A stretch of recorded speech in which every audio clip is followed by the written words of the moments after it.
What's good, y'all, man? We got Spider-Man 4 original script revealing Sony scrap, villains, MCU Hulk, and Punisher. So like it up, sub, and yeah. Let's see what these scripts are talking about, man. See what these scripts talking about, man. Look, yeah. What's going on, guys? Welcome to Everything Always. My name's Michael. I made this on. I'm like, what's going on? What do Avengers 5 and Spider-Man 4 have in common, other than the fact that they're both going to film this year? If you guessed it, the script isn't done, you'd be correct. Now, if you missed our most recent video on this, obviously Avengers 5 Doomsday is a lot more under the gun because they're rolling film on that in about 2 months in March. There's not a lot of time for them to make sweeping revisions and changes. For Spider-Man 4, it seems like they haven't even gotten traction or off the ground, which is also concerning considering they kind of have to roll film by the deadline of September in this year. So it seems like that would be top priority for Sony. But now we're getting massive reports about scripts that could have been in the wake of the news that they're scrapping it from Daniel Rickman last week. And 2 separate reports came out this week that included some villains we've already been introduced to in the MCU, as well as a separate report that had a hero we haven't been introduced to alongside the Hulk. We're going to break down all the latest for the scrapped scripts for what was going to be stories for Spider-Man 4, talk about them in context, and of course look forward to what the script is probably going to end up becoming. But first, a quick reminder, hit the subscribe button. They said nah. Like what make them like change it up now? Hit the subscribe button, leave a comment down below. Spider-Man die, you know, gotta make sense. Something like that. This one is right around the corner for Friendly Neighborhood Spider-Man. If you want, stick around at the end of the video. We get into all the giveaway stuff again there. Okay, so early reports for Spider-Man 4 said a ton of different things that obviously weren't true. It was indicated that Noel was introduced during Venom 3 because that was the future for the character, right? Yeah. Spider-Man 4 as Venom and Spider-Man team up, and that just wasn't true. We found out. I already know it wasn't true. Really I already know it wasn't true, man. Cause they just got Noel from the end part. You know what I mean? Somebody said they just filmed that shit not so long ago. That Noel part. And I think they did that they smart because it boosts up their revenue for the movie, the whole movie Venom. Even though I ain't watched it yet, I gotta watch it though. Yeah, I think it's out right now, right? Yeah, I gotta watch the digital. But yeah, they did that to boost up revenue, even though it's gonna make money, but to make more money, whatever how much money it made. But yeah, it's smart marketing though. Stone, they just asked Andy Serkis to do it on a whim to try to spice up the movie and maybe give fans a chance for something. Yeah, they did. Yeah, what I'm saying, Sony like, oh man, hold on. You know, I heard they did that in the last second or almost the last second. You feel me? Film that part.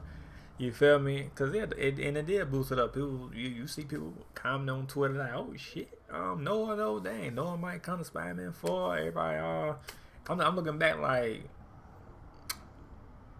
yeah, don't get your hypes up, but don't get your hopes up, but yeah. In the future, there's no plans or never were any plans for that to be Spider-Man. Yeah, of course. So all of those rumors that the movie might be. I just go off the rumors. I just hear y'all. I don't be believing y'all. Be completely false. But as it turns out, what wasn't false were the rumors that Spider-Man was in flux as Sony and Marvel were having a really hard time coming together to figure out what to do with the character. And to make matters worse, because of the conditions on the rights agreement, Sony has to roll film on this movie. They have basically left it to the last minute. Now we're going to talk about what might be the problem here, because it might have nothing to do with Spider-Man or Sony or Marvel. There's a bigger thing at play. Some of you might guess what it is. We'll talk about that at the end of the video. But in the meantime, in the wake of the rumors that they couldn't come together on what this film should be, we found out recently from Daniel RPK that not only are they still rewriting it, but that original scrapped script, the 2 villains were Shocker and Scorpion. Shocker and Scorpion. The very first Spider-Man movie. Now, Shocker and what? Morbius. The very first Spider-Man movie. Now, all respect to Michael Mando, I love him as an actor. I think he absolutely should come back as Scorpion.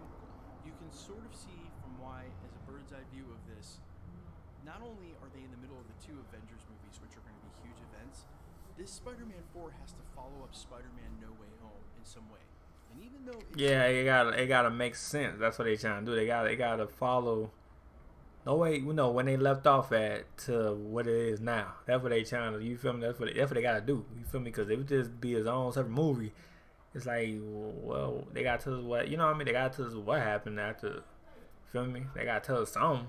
Unless people gonna be confused like this. What the fuck? You know what I mean? Seems like the end of No Way Home meant to reset him as a friendly neighborhood Spider-Man, It just seems like it would be a bit of a letdown if there were no Toby, no Andrew, even though I think they shouldn't do that, no multiversal elements at all, and it didn't tie to Avengers 5 and Avengers 6, which again is part of the problem.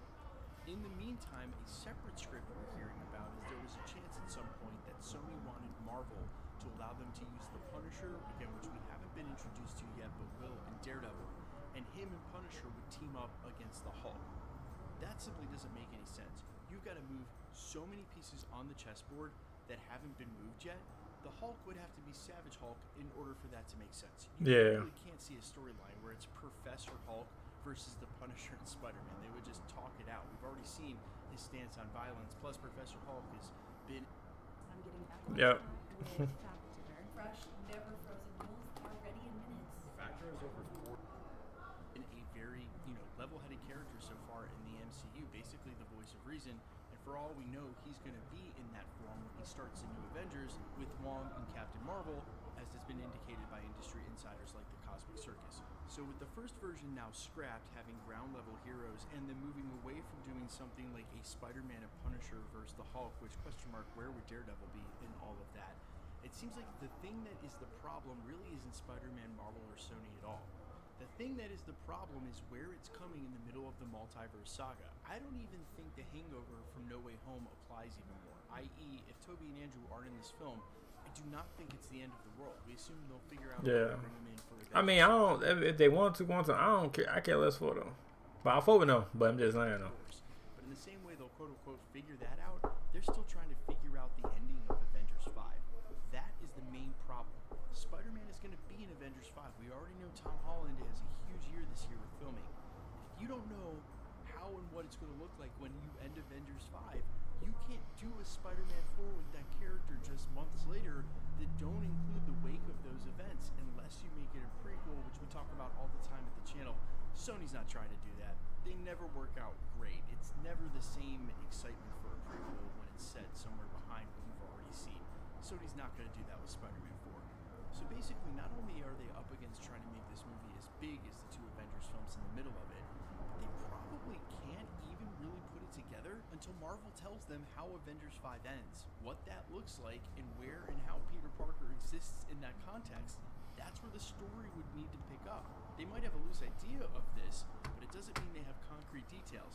And you can't really start to formulate a script unless you have those details, which basically just highlights the problem when you have this many movies that are working together. And Marvel may have been able to play it safe with all these Disney Plus TV shows, shoot some of these movies, wrapping everything up with a bow, and then just introducing a brand new character in the post-credit scenes and never addressing them. But when it comes to huge concurrent titles like this, where they all have to work together, it's a near impossibility. And honestly, given that there might not be another Marvel movie between Avengers Secret Wars and Doomsday, Spider-Man 4 has to do a lot of heavy lifting. It needs to feel like it's part of the three and might need to include elements of stories that are important to the multiverse saga. That's why I think the easiest thing they can do now, with all of the pieces in play, is make it a Spider-Man and Fantastic Four story.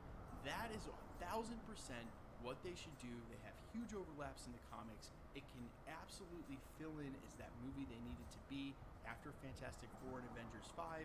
You can move so many of the pieces around when you have Reed Richards in play for the multiverse. I just think that is the clear way forward, using the popularity of those characters and the recency of them as major players for Avengers Secret Wars. You guys let me know, though, all your thoughts down below. It seems like it's a mess, and it's always easy to do that from the outside looking in as people are working on art. Usually you're not privy to that process, but also usually you have a script in place before you even think about making a movie. And unfortunately, because these films are all cog in a much bigger machine, they have to turn at the pace of the machine right now, Marvel Studios, and right now that machine is racing towards a finish line that it doesn't seem like either studio is prepared for.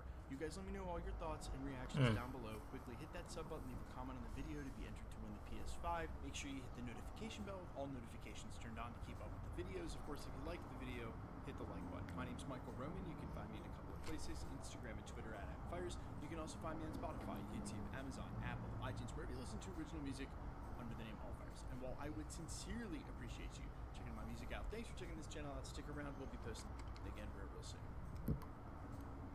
But anyway, man, like it up, man. Somebody tell me what y'all think in the comment down below. Let me know what y'all think. what's it gonna be at, man? Let me know what y'all think, what y'all own opinion is, what the script is gonna be like.